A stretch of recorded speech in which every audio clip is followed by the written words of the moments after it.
Okay, so this is lesson 22 of A Course in Miracles. Lesson 22 in A Course in Miracles is the lesson is what I see is a form of vengeance. So Jesus has been doing lessons about sight, a lot of lessons about sight. And so now he's saying, let me go to the lesson. What I see is a form of vengeance. And it says, today's idea accurately describes the way anyone who holds attack thoughts in his mind and must see the world. Having projected his anger onto the world, he sees vengeance about to strike at him. His own attack is thus perceived as self-defense. This becomes an increasingly vicious circle until he is willing to change how he sees. Otherwise, thoughts of attack and counterattack will preoccupy him and people his entire world. What peace of mind is possible to him then? And later on, Jesus says to say, I see only the perishable. I see nothing that will last. What I see is not real.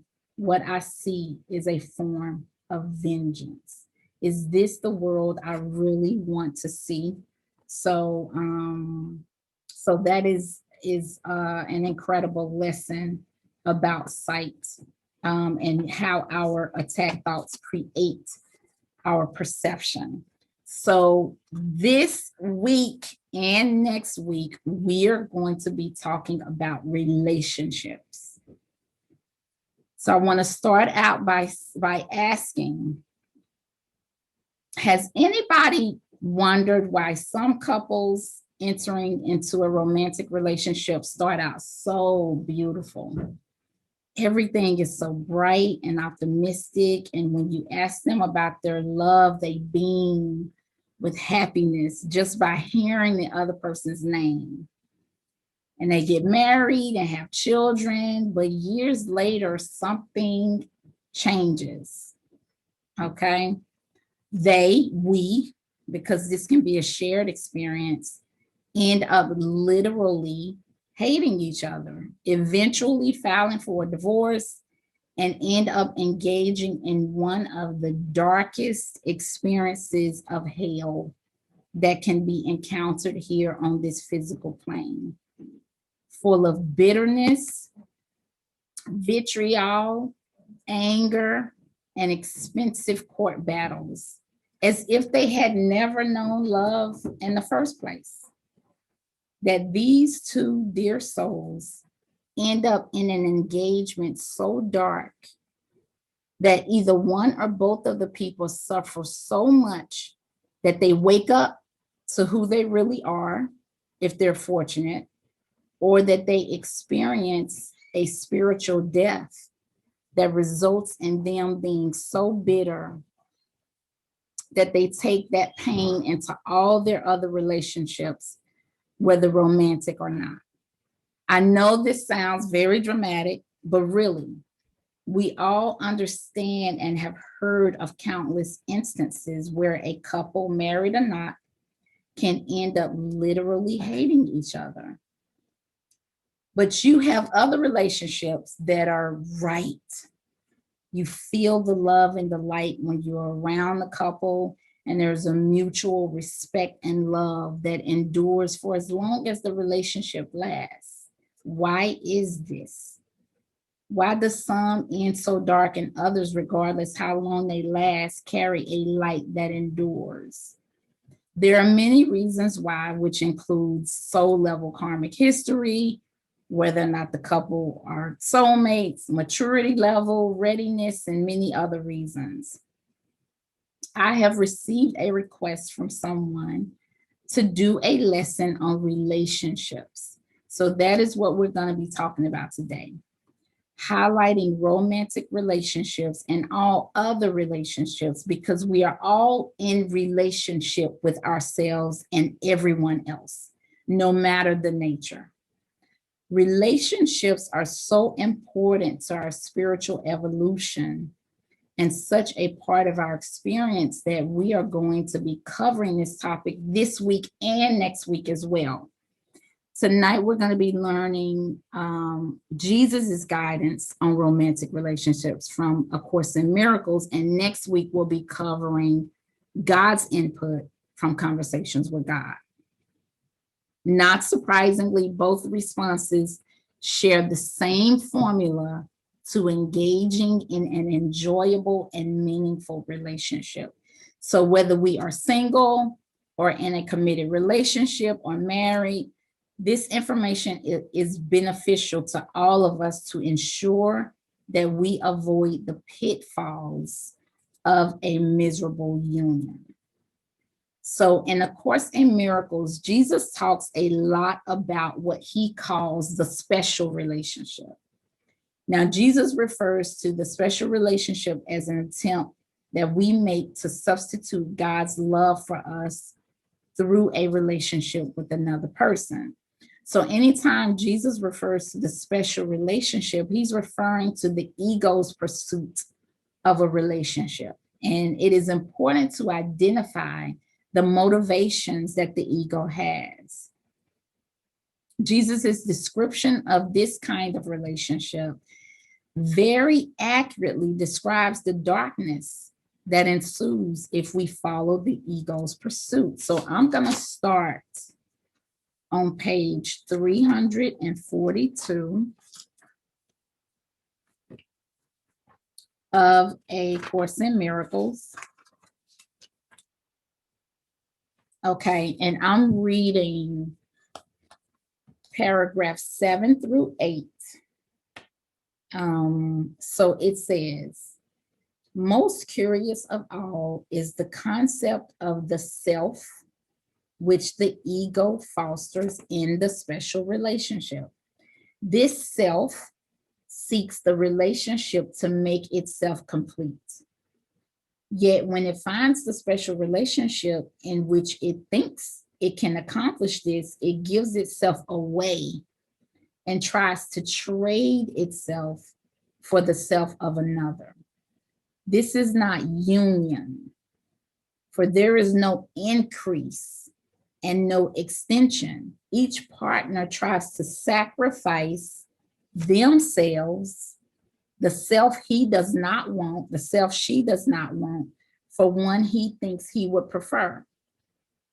And he feels guilty for the sin, quote unquote, of taking and of giving nothing of value in return. How much value can he place upon a self that he would give away to get a better one? The better self the ego seeks is always one that is more special. And whoever seems to possess a special self is loved, quote unquote, for what can be taken from him. So that person is loved for what can be taken from them. Where both partners see this special self in each other, the ego sees a union made in heaven. For neither one will recognize that he has asked for hell. And so he will not interfere with the ego's illusion of heaven, which it offered him to interfere with heaven. Yet if all illusions are of fear and they can be of nothing else, the illusion of heaven is nothing more than an attractive form of fear in which the guilt is buried deep and rises in the form of quote unquote love. So Jesus talks about the ego seeking a relationship to make itself complete by trading itself for another person. And subconsciously, the couple feels guilty, like for taking from the other person this preferred self and giving nothing of value in return. Jesus says there is no increase or extension in this scenario. It's not like both people are, feel whole and great, and then there's an increase. You both are better. It's like there's no extension. And though this gives the illusion of a match made in heaven, the couple doesn't realize that that they have asked for hell. I'm going to continue on the bottom of page 345. Jesus states that the special relationship the ego seeks does not include even one whole person. Not even one person in that relationship is whole. So in essence, you have two fragmented, unhealed people looking to each other for salvation instead of recognizing and experiencing their own peace, their own power, their own godlike qualities within. They look to the other person to have all that for them. Can you imagine the pressure this puts a person under? Who can live up to that?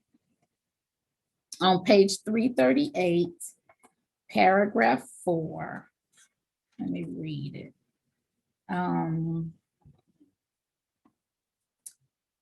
It says, paragraph 4 on page 3, wait a minute, 338. No, I'm wrong. I'm on the wrong page. Okay. It says, love is not an illusion, it is a fact. Where disillusionment is possible, there was not love but hate. For hate is an illusion, and what can change was never love. What can change was never love. So Jesus is saying love is not an illusion, it's a fact. So when I read this, the first time I read this from A Course in Miracles, it was years ago, and I never forgot it. That was the impact that these words have. Hate is an illusion, though it can very much be felt and experienced in this illusion we live in called life. But he says what can change, but what cannot change is love. And if it can change, if what you experience changes, there never was love. Which means that if love was there from the beginning, it will endure. Even if a couple breaks up, right? Because they evolve and expand. Because none of us stay the same. We're always changing. We're always learning more about ourselves while preferences changes. So even if a couple who loves each other decide to part ways, that love will endure into a friendship because love is love, whether romantic or not.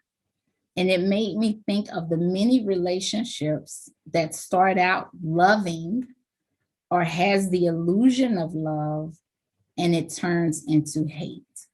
Jesus says if it can change into not love, then love was never there. For example, we may begin to recognize that what we perceive as someone being protective, for an example, is actually starting to feel like control and possessiveness. And what we perceived as attentiveness, maybe you're beginning to recognize as obsession. And finally, what you rationalize as a person being passionate actually starts to look and feel more like abuse. You may find that there never was love from the beginning, just an illusion of it. It was always about what one person can get from another. That's why some people are confused and say, he hits me because he loves me so much. No, Love should never hurt, and men don't take this as seriously, but they should. They may say, she likes to fight, because she really loves, she's feisty. She crazy, man. She feisty. And meanwhile, she's trying to stab the dude every other weekend, and he's having to call the police twice a month. Come on, y'all. We know that's not love.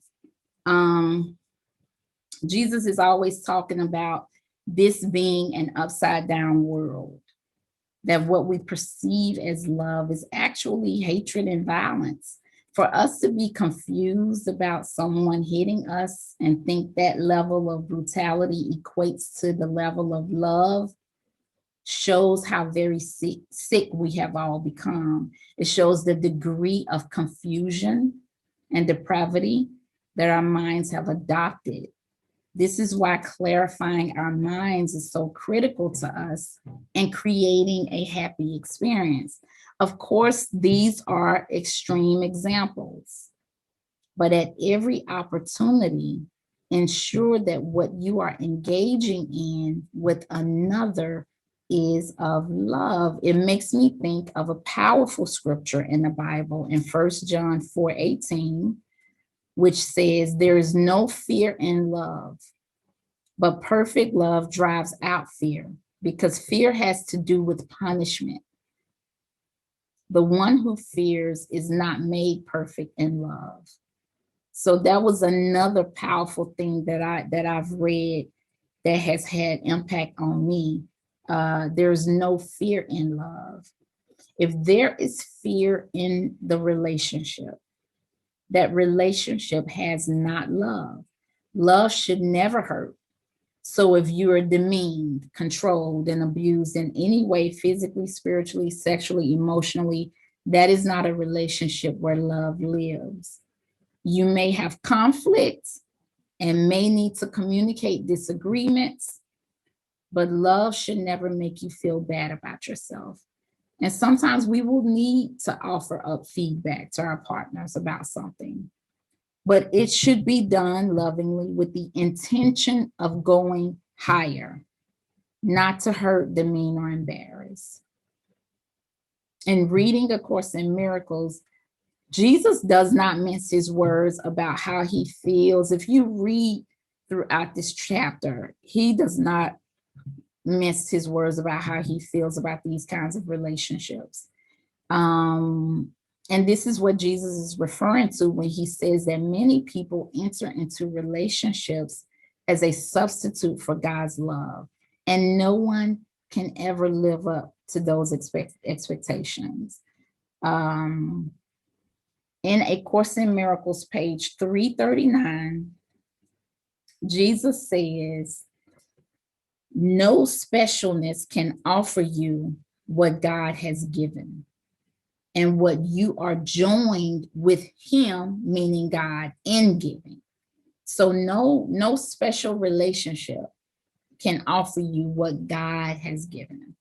On page 338, paragraph 6, it says, your task is not to seek for love, but merely to seek and find all of the barriers within yourself that you have built against it. It is not necessary to seek for what is true, but it is necessary to seek for what is false.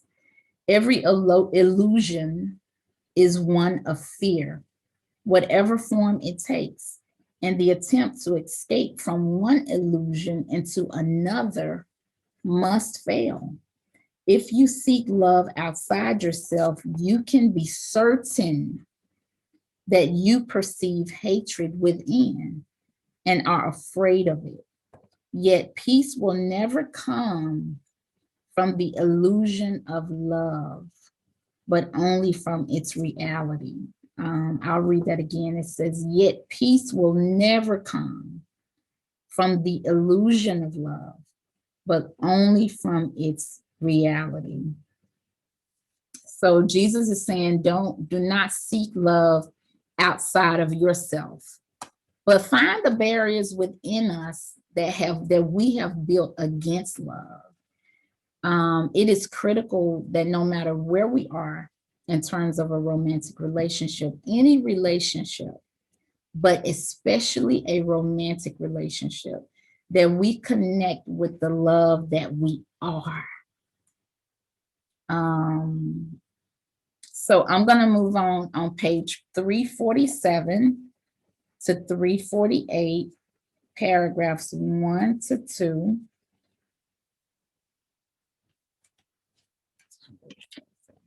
Okay. It says, it is impossible to let the past go without relinquishing the special relationship. For the special relationship is an attempt to reenact the past and change it. Imagined slights, remembered pain, past disappointments, perceived injustices, and deprivations all enter into the special relationship, which becomes a way in which you seek to restore your wounded self-esteem. What basis would you have for choosing a special partner without the past? Every such choice is made because of something evil, quote unquote, in the past to which you cling and for which must someone else atone. It also says the special relationship takes vengeance on the past. By seeking to remove suffering in the past, it overlooks the present in its preoccupation with the past and its total commitment to it. No special relationship is experienced in the present. And remember, he's referring to the ego's special relationship.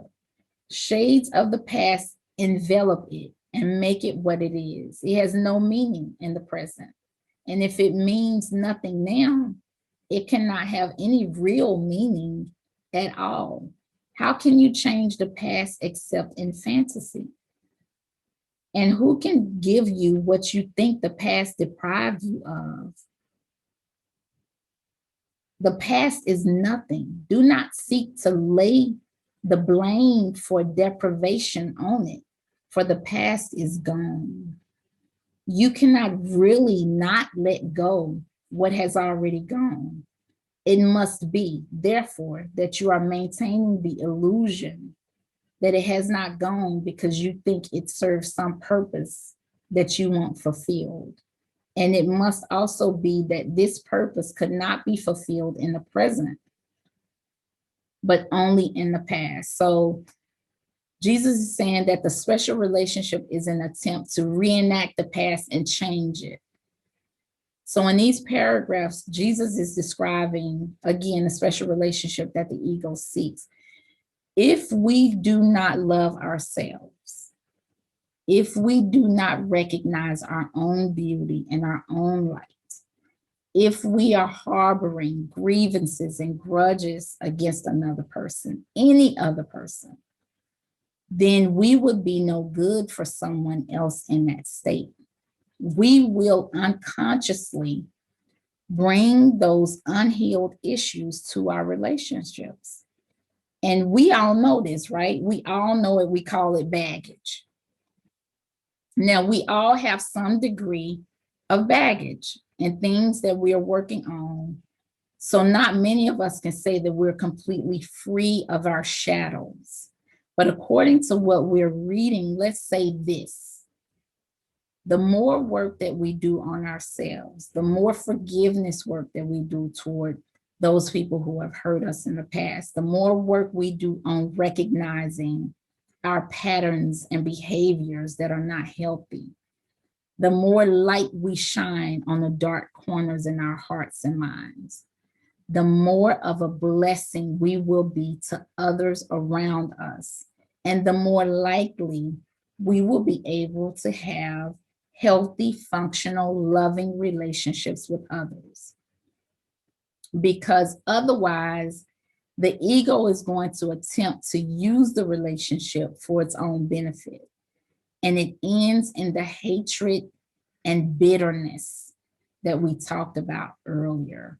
No matter how much we try to begin the relationship in good faith, if we do not address those hurts, then we bring it with us.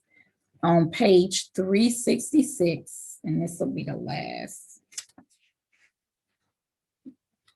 thing I'll be reading, page 366, paragraphs 2 through 4. It says, in any situation in which you are uncertain, the first thing to consider very simply is, what do I want to come of this? What is it for? The clarification of the goal belongs at the beginning, for it is this which will determine the outcome. In the ego's procedure, this is reversed. The situation becomes the determiner of the outcome, which can be anything. The reason for this disorganized approach is evident. The ego does not know what it wants to come of the situation. It is aware of what it does not want, but only that it has no positive goal at all. So Jesus is now saying we need to come into a relationship with intention. Why are we entering into this? What is it that we really want? So I'm going to continue. It says, without a clear-cut positive goal set at the outset, the situation just seems to just happen and makes no sense until it has already happened. Then you look back at it and try to piece together what it must have meant, and you will be wrong. Not only is your judgment in the past, but you have no idea what should happen. No goal was set with which to bring the means in line, and now the only judgment left to make is whether or not the ego likes it. Is it acceptable, or does it call for vengeance? The absence of a criterion for outcome set in advance makes understanding doubtful and evaluation impossible. And then he says the value of deciding in advance what you want to happen is simply that you will perceive the situation as a means to make it happen. So he's basically saying, if you and a person who wants to be in a relationship says, this is our goal, here's what we want to do out of this, then you can evaluate, is this where we're moving toward, after a month or two? Are we still moving toward the goal we had in mind? He says, you will therefore make every effort to overlook what interferes with the accomplishment of your objective and concentrate on everything that helps you meet it. It is quite noticeable that this approach has brought you closer to the Holy Spirit sorting out of truth and falsity. The true becomes what can be used to meet the goal. The false becomes the useless from this point of view. The situation now has meaning, but only because the goal has made it meaningful. So Jesus talks about entering into the holy relationship without the illusion of making someone else your savior, but to enter into a relationship with intention.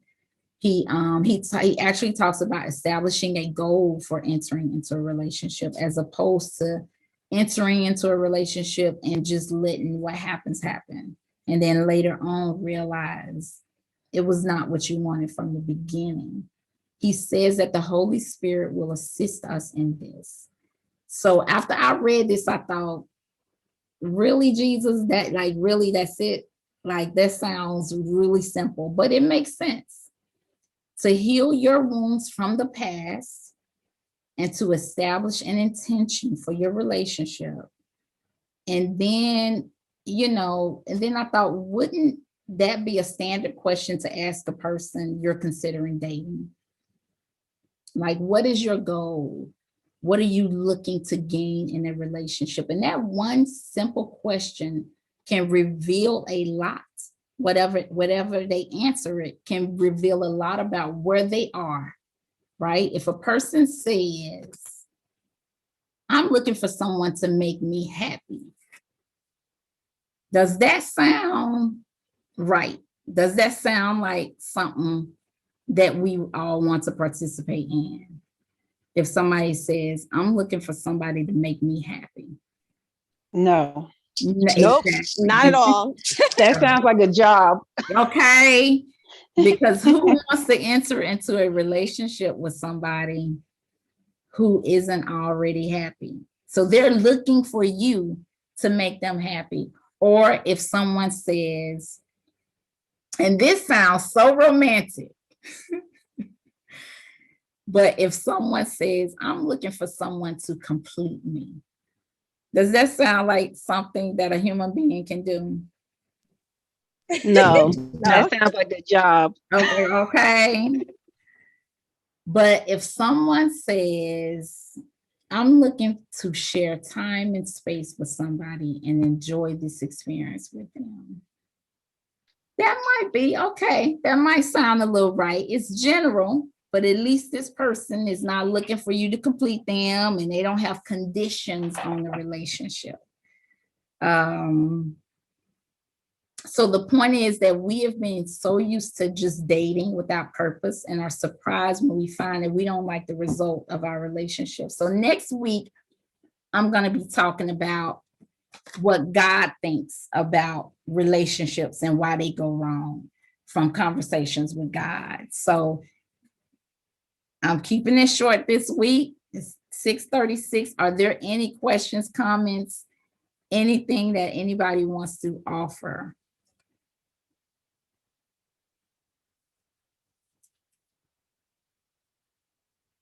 About relationships? Anybody that pretty much said it all?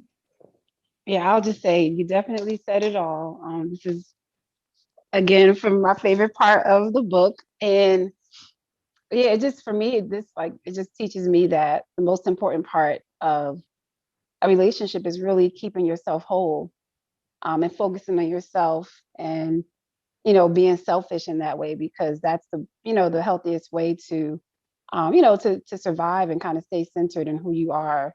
And like you said, what your goals are. So as soon as you start focusing on the other person, you lose yourself, and then it becomes a job, right? It Yeah. becomes energy and a lot of work, and Yes. it's just not fun anymore. So Yes. Yes. yeah. And So I not love that. looking, and now it was eye-opening to read that people really look to trade themselves in the other person. Like Wow. like, I'm not good enough, but you know what? She or he is amazing. So if I'm with that person, then I'll be good. I'll be good enough. I'll be great. I'll be what I want to be. And then when that person doesn't live up to their expectations, they hate them. So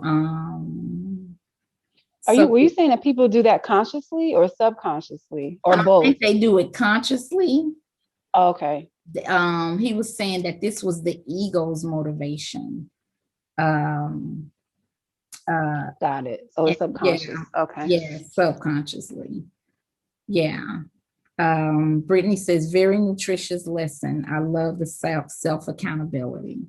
So it made me think about when Jesus was talking about why are we doing this? It made me think about if anybody, which I have done the online dating thing, right? One of the questions are, what are you looking for in a relationship? And I just think about how many answers you get on people's profile. Like, I'm looking for somebody to complete me, and and it's just like, yeah, it says a lot. So now, if nobody else has anything, if you have anything, unmute yourselves. But now let's go into the meditation. So now as we sit comfortably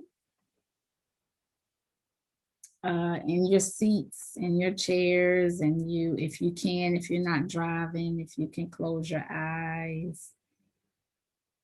And as we begin to focus on our breath, inhaling from the diaphragm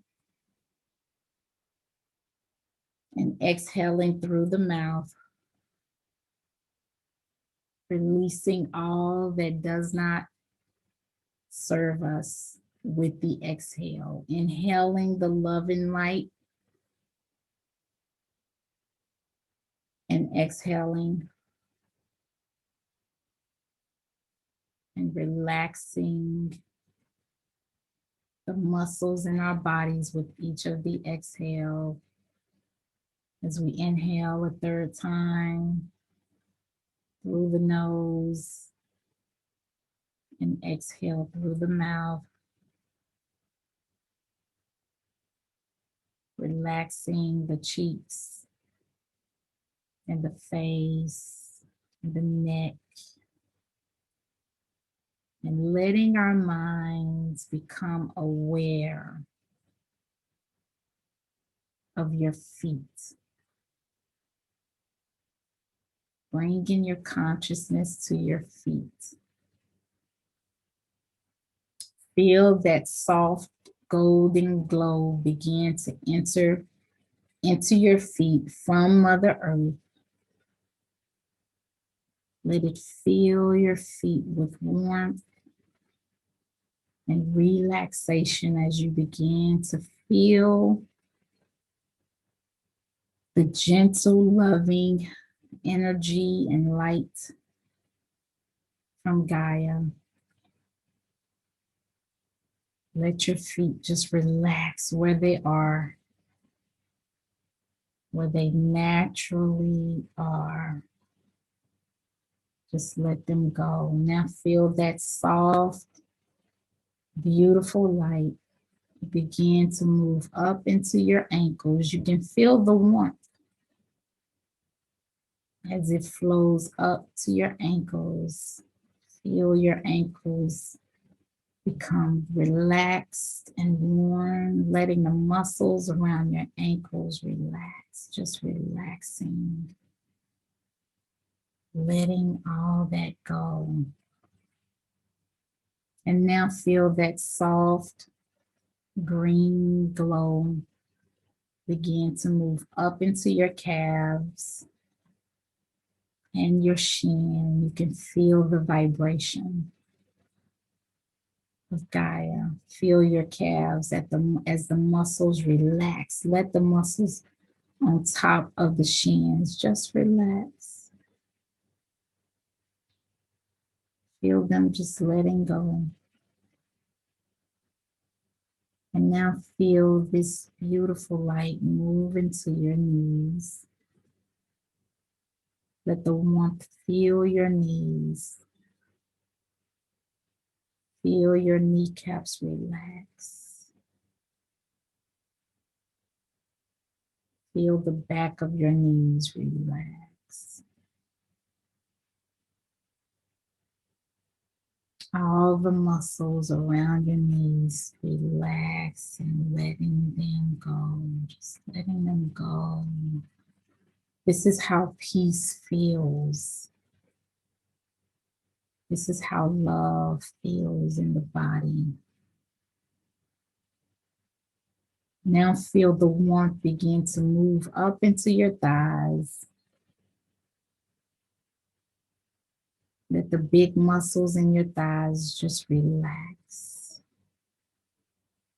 As if you are a rag doll. No muscle tension. Let the warmth drip down from the tops of your thighs and ooze into the backs of your thighs. Feel the back of your thighs release all the tension that they hold. Let them go, let them go, just let them relax. Now let this warm golden green light move into your hip joints, allowing those hips to completely relax, allowing the chair to completely support you as if you are a rock, completely supported. Let the muscles in your buttocks relax and your pelvis relax as it sinks into your chair on your bed. Wherever you are, letting those muscles relax. And now you're letting this warm, golden, or green light fill your abdomen, allowing it to fill your abdomen where you hold your emotion. Invite this energy. Invite this healing energy. Feel a ball of golden light filling your abdominal area. Feel the warmth from this ball of light. Take a deep breath into that ball of golden light. Inhaling it in and feel it expand. Now let the light move up in your spine. Feel it as it bathes each and every one of your vertebrae. Become aware of the relaxation in the small of your back.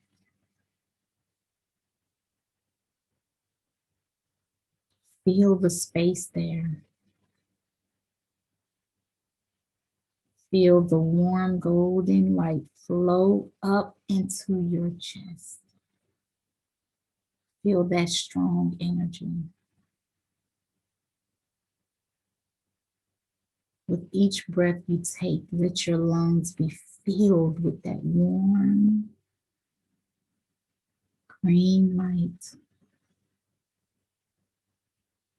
And now let your mind move to your hands. Feel the warm golden light. Feel each finger. Feel it in the palm of each hand. Let the golden light begin to move into your wrists and on up your forearms. Feel those muscles expand with the light. Let your elbows relax. Relax. Let the light move into your upper arms and your shoulders. Let your shoulder blades relax and sink further down with each exhale. Let the light enter into your neck. Feel your neck and throat begin to respond to this light and relax. Swallow gently and feel your throat open up. Let your tongue drop into a relaxed position. Feel the warm green light as it fills your entire head and face. Let your ears relax. Let your eyelids relax. Allow that little space between your eyebrows to relax. Let your forehead relax. And the top of your head completely relax, just letting everything go. And now that you're completely relaxed, I invite you to join me on a journey Imagine that you are standing on a path at the edge of a small forest. The bright sun warms your back as you face the opening in the trees. The sun feels good on your skin. You're not hot. You are uncomfortable. You are very comfortable. You're not uncomfortable. You're very comfortable where you are. Everything feels perfectly. The cool breeze from the forest is inviting you to enter. The path is clear and broad, and it's easy to follow. And so you step into the forest. All around you, you hear the birds calling to one another. Their sounds are gentle, and it's as if they are encouraging you to take a few more steps into their home. And so you do. The peace in the forest is total, it's complete. You are aware of small animals around you. You see rabbits and squirrels playing. You can hear the sounds of more birds. And hidden in the dense canopy of the forest, you enjoy the relaxed sounds of the animals of the forest, and you enjoying this break from the constant movement of daily life. You're enjoying nature, this separation from your electronics, from traffic, from pollution, from work, from worries. You breathe in this peaceful surrounding that only nature can offer.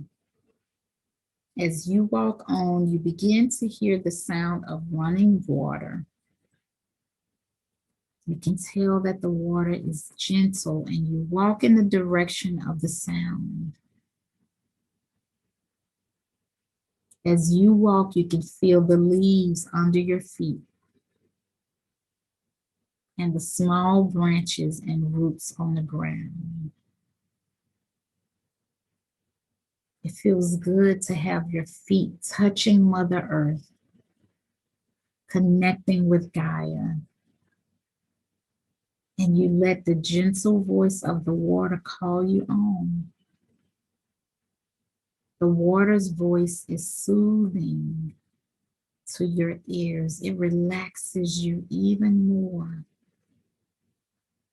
somehow reminding you that you are a part of the universe, that you carry the energy of God with you.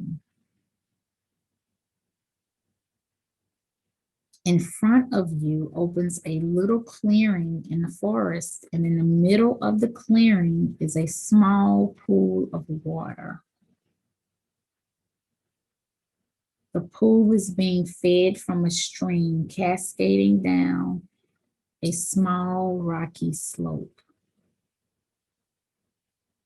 As the pool is filling and overflowing, the water leaves the pool on the other side and continues its journey back into the forest. As you continue to walk, you see some rocks where you can sit. The rocks are warm from the sun as its rays make their way down from the opening and treetops. You walk to the largest of the rocks and take a seat on it.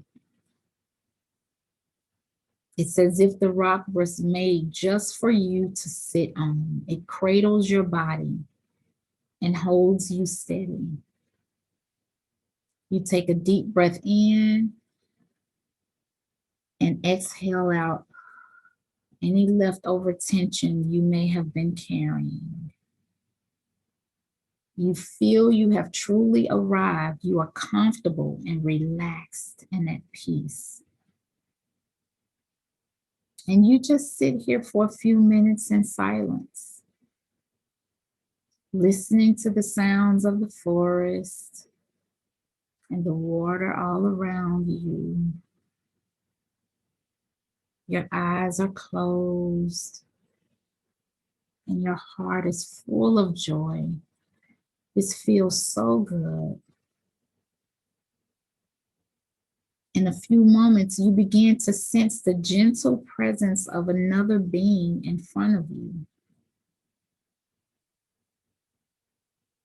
You open your eyes, and standing about 6 feet from you is a beautiful baby deer, a doe.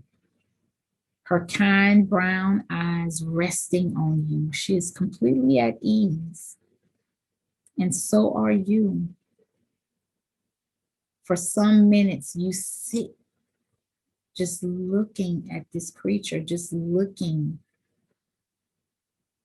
at her, and she's looking at you. And there is love. She is so calm and assured in your presence that even her ears are still, and you are so in awe of her presence that your gaze cannot leave hers. It seems that she has brought a message for you. And across the space between the two of you, she is sending you that message. Allow her to send you her message.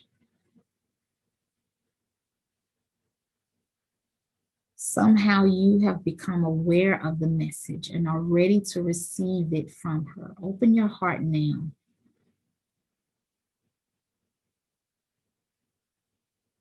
And receive what she is telling you.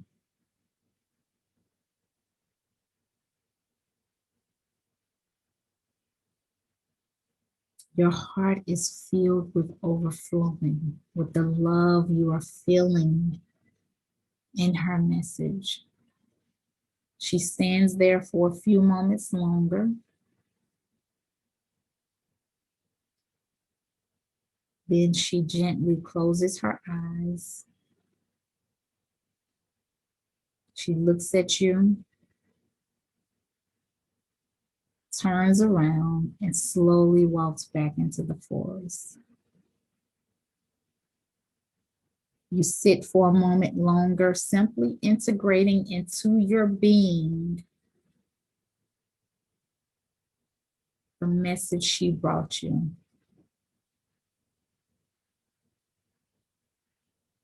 Knowing that she has blessed you. And then you rise from your spot on the rock. You move gently back onto the path and walk slowly and calmly back to the edge of the forest where you first stepped upon the path. With each step you take, you find yourself coming back into your conscious awareness of the room around you. You begin to notice your surroundings. You feel the chair or the bed underneath you. You slowly move your hands and your feet. And now you have returned to complete consciousness. Your message from the forest has been integrated into your being. And you will take that message with you back into your daily life. As you come back to your room, be sure to take note of the message this beautiful doe offered you. It is a message from Spirit. It is a message from God integrated into your heart. So now, as we gently open our eyes,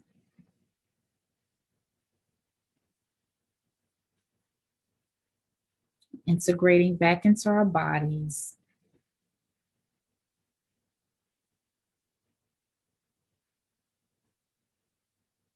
Gently open your eyes, and if anybody have any impressions or any comments, anything